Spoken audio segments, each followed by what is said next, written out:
शूद्र चाहे कितना भी वेदों का ज्ञाता क्यों ना हो, शास्त्रों का ज्ञाता क्यों ना हो, शूद्र कभी पूजनीय नहीं हो सकता।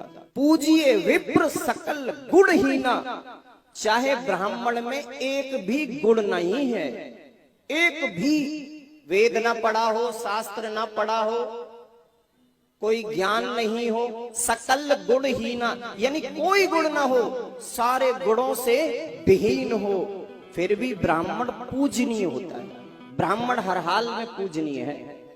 ब्राह्मण होना कोई साधारण बात नहीं होती, ब्राह्मण होना कोई छोटी बात नहीं है। अगर ब्राह्मण के कुल में हम जन्म लेते हैं तो वो कोई साधारण बात नहीं है, क्योंकि ब्राह्मण को इस पृथ्वी पर देवता का रूप बताया है शास्त्रों ने। आप रामायण ही पढ़ो, रामायण में तुलसीदास जी ने स्पष्ट लिखा कि पूजिए विप्र सकल गुणहीना। तुलसीदास जी क्या लिखते हैं? पूजिए विप्र सकल गुणहीना, चाहे ब्राह्मण में एक भी गुण नहीं है, एक भी वेद ना पढ़ा हो, शास्त्र ना पढ़ा हो, कोई ज्ञान नहीं हो, सकल गुणहीना यानी कोई गुण ना हो, सारे गुणों से विहीन हो, फिर भी ब्राह्मण पूजनीय होता है। शास्त्र कहते हैं हमारे। और शास्त्र कौन है भाई? शास्त्र किसे कहते हैं?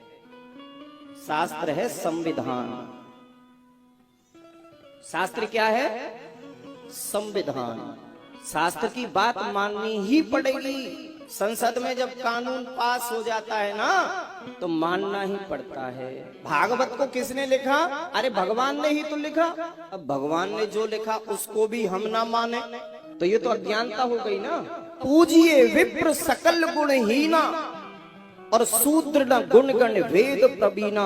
शूद्र चाहे कितना भी वेदों का ज्ञाता क्यों ना हो, शास्त्रों का ज्ञाता क्यों ना हो, शूद्र कभी पूजनीय नहीं हो सकता। ब्राह्मण हर हाल में पूजनीय।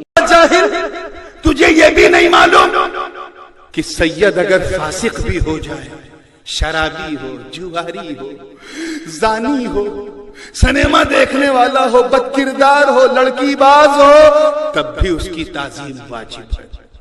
तुझे ये मसला भी नहीं मालूम कि सैयद जब तक काफिर ना हो जाए उसकी ताजीम नहीं जाती।